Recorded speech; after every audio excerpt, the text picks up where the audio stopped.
savez, entre le 27 et le 30 mai 2024, s'est tenue à Bamako la 30e conférence des directeurs généraux des douanes de l'Afrique de l'Ouest et du Centre.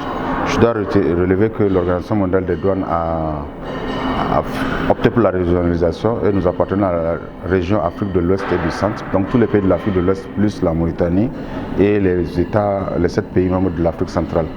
Donc l'objectif de cette rencontre est de faire d'abord le bilan de la rencontre de Bamako, de faire un bilan à mi-parcours de ce qui a été des recommandations de la réunion de Bamako et de voir aussi les recommandations qui sont issues de la conférence des directeurs généraux de douane qui s'est tenue à Bruxelles en juin 2024, voir les nouvelles tendances, les nouveaux instruments développés par l'OMD et les possibilités de les implémenter dans notre région. Cette réunion traitera également du bilan du plan stratégique régional et de la gouvernance budgétaire de la sous-région, de la région Afrique de l'Ouest et du Centre. Mais nous ferons également des propositions pour la prochaine rencontre des directeurs généraux de douane qui doit se tenir à Kinshasa en mai 2025.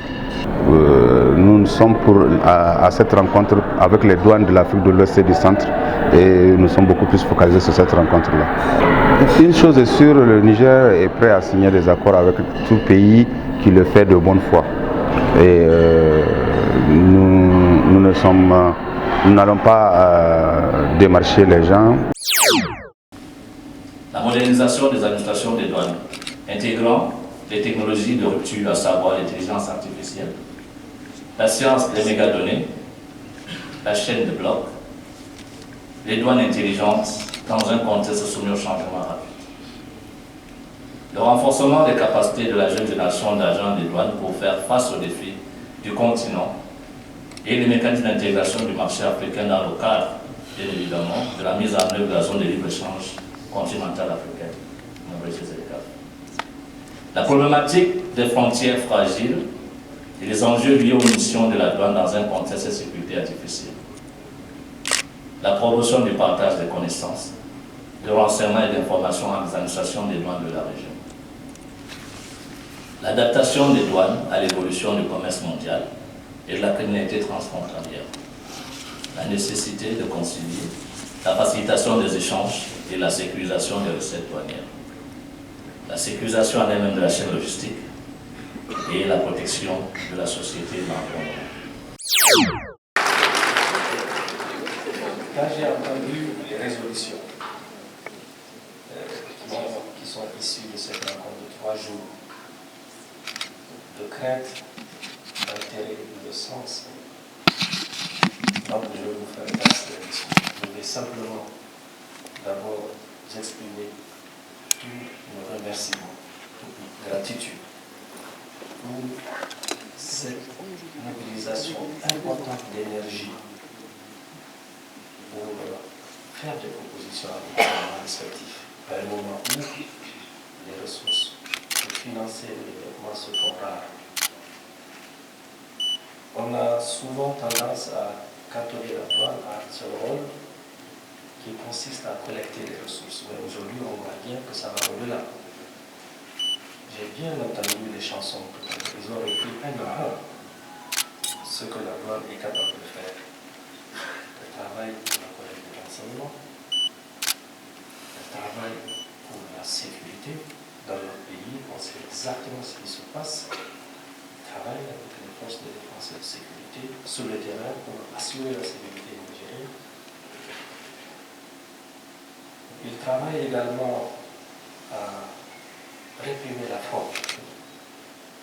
Je voudrais saisir cette occasion pour dire à tous les douaniers et les douaniers présents l'expression de notre profonde gratitude pour l'important travail qui est en train de faire, qui était en train d'être fait tous les jours. Quand on regarde la télévision nationale, tous les soirs, comment ils traquent les fraudeurs, comment ils traquent les trafiquants d'armes.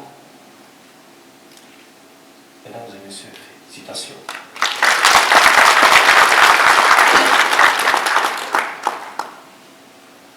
Le chef de l'État, le président du Conseil national pour la sauvegarde de la patrie, le général Tchani, ne lésine sur aucun moyen pour vous mettre dans les conditions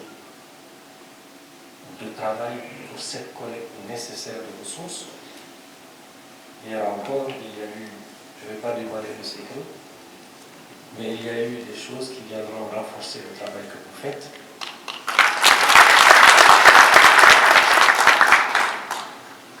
Je vous assure, je ne veux pas commencer le discours. Je fais mienne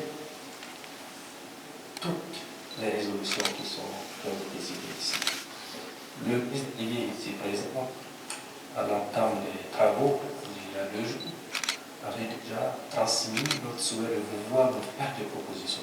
Vous avez été à mesure de faire. Encore une fois, félicitations.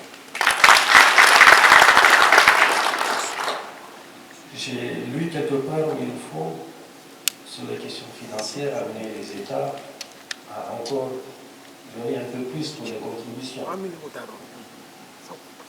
Heureusement que j'ai lu une autre phrase qui propose de faire des efforts de mobilisation encore plus accrus des ressources. Donc, nous allons en tenir compte. J'ai vu aussi quelque part où vous vous êtes engagé à lutter contre le terrorisme, la criminalité transfrontalière organisée, l'importation des composants entrant dans la fabrication d'engins explosifs, etc. Donc, je vais simplement vous dire que nous apprécions très profondément ce travail qui a été fait en 3 jours.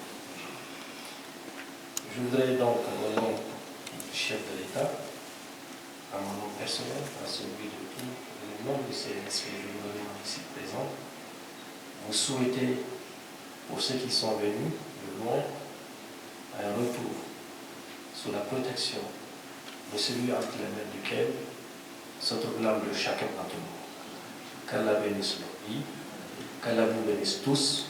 Je voudrais déclarer clos les travaux de cette session. Je vous en remercie.